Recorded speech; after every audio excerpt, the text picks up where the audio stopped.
حضرات گرامی، میں اس بزم پربہار میں سیرت نبوی صلی اللہ علیہ وسلم کے متعلق کچھ عرض کرنا چاہتا ہوں، اس امید کے ساتھ کہ میری باتوں کو غور سنا جائے۔ جب اسلام حرام کی چوٹی سے پھیلنا شروع ہوا اور آپ صلی اللہ علیہ وسلم اپنی روشنی سے دنیا والوں کو منور کرنے لگے تو باطل پرستوں میں کھلبلی مچ گئی اور ساری قوت و طاقت، دل و دماغ نور اسلام کے بجھانے میں صرف کرنے لگے۔ راستے میں کانٹے بچھا کر، پتھروں سے دبا کر، تپتی زمین پر سلا کر، آگ کے انگاروں پر لٹا کر، پھانسی کے پھندوں پر چڑھا کر، گھر بار اجاڑ کر پیارے رسول صلی اللہ علیہ وسلم کی آواز کو دبانے کی کوشش کرنے لگے، مگر حق کی آواز روز بروز بڑھتی جا رہی تھی۔ حضرات، سن 7 نبوی محرم کا مہینہ ہے کہ مکہ کے تمام لیڈروں نے مل کر ایک میٹنگ کی۔ ابو جہل نے پورے قوم کو للکارا، اے غیور عربو، جس کو ہم بچے کا کھیل سمجھ رہے تھے وہ آج ہمارے دین اور عزت و آبرو کے لیے طوفان بن چکا ہے۔ جس دین کا چرچا محمد کر رہے تھے ان کے ماننے والوں کی تعداد روز بروز بڑھتی جا رہی ہے، ہمارے خدا کی توہین کی جا رہی ہے، جھٹلایا اور ٹھکرایا جا رہا ہے۔ اس لیے کہ اے عرب کے بہادروں، اب پوری طاقت سے آگے بڑھو، ورنہ وہ دن دور نہیں کہ مکے سے ذلیل و خوار ہو کر نکلنا پڑے گا۔ ابو جہل کی تقریر نے پورے قوم کو گرما دیا، ہر طرح کی تدبیریں پیش کی گئی۔ بڑی دیر کے بعد یہ ہولناک تدبیر پاس ہوئی کہ محمد اور ان کے ماننے والوں کا بالکل بائیکاٹ کر دیا جائے، ان سے خرید و فروخت، سلام و کلام، لین دین بالکل بند کر دیا جائے۔ چنانچہ ایک عہدنامہ لکھ کر خانہ کعبہ کی دیوار پر لٹکا دیا گیا۔ یہ پوری قوم کا فیصلہ تھا، اس کے خلاف کرنے کا کسی کو اختیار نہ تھا، کسی کی مجال نہ تھی۔ مسلمانوں کو شعب ابی طالب میں بند کر دیا گیا، راستے پر پیرے بٹھا دیے گئے۔ مسلمانوں میں بچے، بوڑھے، جوان، عورتیں سب تھیں۔ کھانے کے سامان دھیرے دھیرے ختم ہو گئے، درختوں کے چھالے کھا کھا کر، کانٹے چبا چبا کر دن کاٹنے لگے۔ صرف ایک دن کے لیے پابند ایریا میں حد نہ ڈالی گئی، مسلمان گھاٹی سے باہر آ گئے، کپڑے پھٹ گئے، آنکھیں دھس گئی، قدم لڑکھڑا رہے تھے۔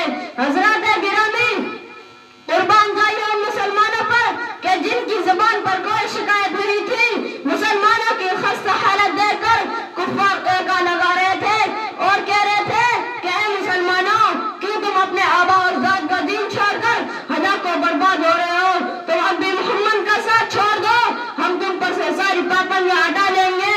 مگر مسلمانوں نے جواب دیا، اے کفار سن لو، ہم حق پا چکے ہیں، ہم دربار محمد میں اقرار محمد کر چکے ہیں، انوار محمدی سے فیضیاب ہو چکے ہیں، گفتار محمد نے ہمیں محو کر دیا ہے، لہذا ہم طوفان سے ٹکرا سکتے ہیں، خون کا دریا بہا سکتے ہیں، آگ کے بستر پر سو سکتے ہیں، بھوک سے تڑپ تڑپ کر دم توڑ سکتے ہیں، مگر مصطفیٰ کی رسالت کا انکار نہیں کر سکتے۔ اس ابتلا آزمائش کے بعد پورے 3 سال مکمل ہونے والے ہیں۔ خوراکیں ختم ہو گئی، درختوں کے پتے اور چھالوں کو بھی ختم کر ڈالے، عورتوں کی آنکھیں دھس گئی، جوان بھوک سے چکرانے لگے، پھول جیسے بچے ماں کی گود میں تڑپنے لگے۔ اس گھاٹی کا سب سے چھوٹا بچہ ابھی اچانک آنکھیں کھول کر اپنی امی سے کہتا ہے کہ ماں، میں بھوک سے مر جاؤں گا، مجھ کو بچاؤ ورنہ میں مر جاؤں گا۔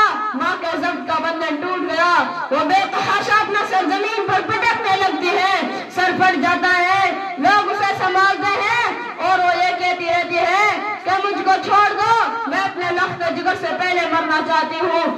دنیا والوں، ذرا سوچو کیسی سنگین گھڑی تھی، کتنا بھیانک منظر تھا، مگر رسول کی باتوں سے منہ نہ موڑا۔ آج ہم بھی تو اپنے رسول صلی اللہ علیہ وسلم کی غلامی کا دعویٰ کرتے ہیں، اس لیے سن لیجئے، اگر ہم نماز پڑھتے ہیں، روزہ رکھتے ہیں، حج ادا کرتے ہیں، زکوٰۃ دیتے ہیں، تب تو واقعی اپنے دعووں میں سچے ہیں، ورنہ ہمارا دعویٰ باطل اور بیکار ہے۔ پہلے مسجدیں تھی کچی تو پکے تھے نمازی، پہلے مسجدیں تھی کچی تو پکے تھے نمازی، آج مسجدیں ہیں پکی تو کچے ہیں نمازی۔ بھلا بتائیے کہ ہمارے رسول صلی اللہ علیہ وسلم اور صحابہ اکرام نے کتنے مسائب و آلام برداشت کیے اور ان سنگین گھڑیوں کو کیوں کر برداشت کیے؟ کیا وہ کمزور تھے؟ کیا وہ لوگ بے بس تھے؟ ہرگز نہیں، ایسا ہرگز نہیں۔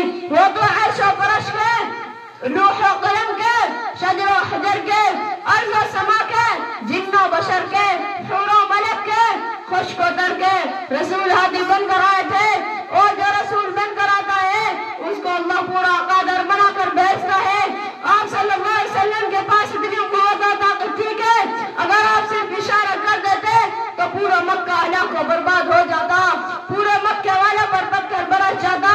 بیرے کے عقیل اور ان کی والدہ کو دیکھ کر مکہ میں کوہرام مچ گیا تھا۔ سرکار دو عالم صلی اللہ علیہ وسلم سجدے میں گرے ہوئے تھے۔ ابو طالب جو آپ کے چاچا ہیں آتے اور کہتے ہیں کہ بھتیجے اب برداشت کی طاقت نہیں، اب تلوار چلانے کی اجازت دو۔ حضور نے فرمایا انشاءاللہ آج ہم لوگ اس گھاٹی سے نکل جائیں گے۔ مسلمان پورے 3 سال کے بعد آج دین دنیا سلامت لے کر گھاٹی سے باہر آ گئے۔ میرے دوستوں، ہمارا حال یہ ہے کہ ہم اس کا مذاق اڑاتے ہیں۔ حضور صلی اللہ علیہ وسلم ہمیشہ اپنی امت کی نجات کے لیے غمگین رہا کرتے تھے، راتوں رات اپنی امت کی بخشش کے لیے خدا تعالیٰ سے دعائیں کرتے تھے اور رویا کرتے تھے۔ اسی حال میں ایک دن حضرت جبریل علیہ السلام تشریف لاتے ہیں اور یہ خوشخبری اور پیغام سناتے ہیں کہ اللہ تعالیٰ نے آپ کو سلام فرمایا ہے، اور حضرت جبریل علیہ السلام خوب جانتے تھے کہ حضور آخر کس وجہ سے غمگین رہتے ہیں، پھر بھی دریافت کرتے تھے کہ آپ غمگین کیوں رہتے ہیں۔ فوراً حضور صلی اللہ علیہ وسلم فرماتے ہیں کہ نہ جانے میری امت کے ساتھ قیامت کے دن کیسا معاملہ ہوتا ہے۔ پھر حضرت جبریل حضور کو لے کر ایک قبرستان کے پاس گئے جہاں کافر و مومن دونوں طرح کے مردے مدفون تھے۔ جبریل علیہ السلام ایک مسلمان کے قبر پر اپنا ہاتھ مار کر کہتے ہیں قم باذن اللہ، مردہ جو ہی آواز سنتا ہے فوراً باہر آتا ہے، اس حال میں کہ اس کا چہرہ روشن ہے اور منہ سے کلمہ توحید لا الہ الا اللہ محمد رسول اللہ کی آواز آ رہی ہے۔ آپ صلی اللہ علیہ وسلم نے اس کا ملاحظہ فرمایا۔ اسی طرح حضرت جبریل ایک مشرک کی قبر پر ہاتھ مار کر کہتے ہیں قم باذن اللہ، یہ سنتے ہی مشرک باہر آیا، اس حال میں کہ اس کا چہرہ کالا تھا اور منہ سے افسوس کی آواز آ رہی تھی۔ حضرت جبریل نے آپ صلی اللہ علیہ وسلم سے فرمایا جس طرح ابھی آپ نے مومن بندے کو دیکھا اور کافر کو دیکھا، ٹھیک اسی حال میں اس دن بھی ہوگا کہ ہر کلمہ گو کو اس کی قبر سے اس کلمے کے ساتھ اٹھایا جائے گا، اور کافر کی یہ حالت ہوگی جو آپ نے دیکھا۔ اتنا سننا تھا کہ آپ کو تسلی و تشفی ہوگی۔ وآخر دعوانا الحمد